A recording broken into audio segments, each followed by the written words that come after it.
மிதிலாபுரி நாட்டை ஆட்சி செய்து வரக்கூடிய திருதராட்டியருக்கும் காந்தாரி தேவியருக்கும் 99 ஆண் பிள்ளைகளிலே மூத்தவனாக விளங்கக்கூடியவன் வணங்காமுடி சேகரன்.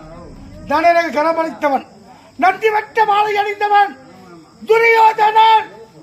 துரியோதனன் என்ற பெயரோடு எந்தவித குறையுமே இல்லாமல் சிறப்போடு வாழ்ந்து வருகிறேன்.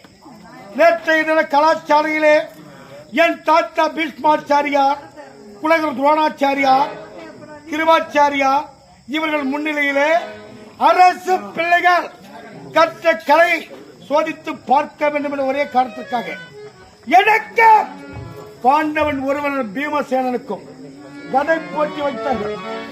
அந்த கதை போட்டியிலே நான் தோல்வியடைந்து விட்டேன். மதம் கொண்ட பீமன் வெற்றி பெற்றார். இன்றைய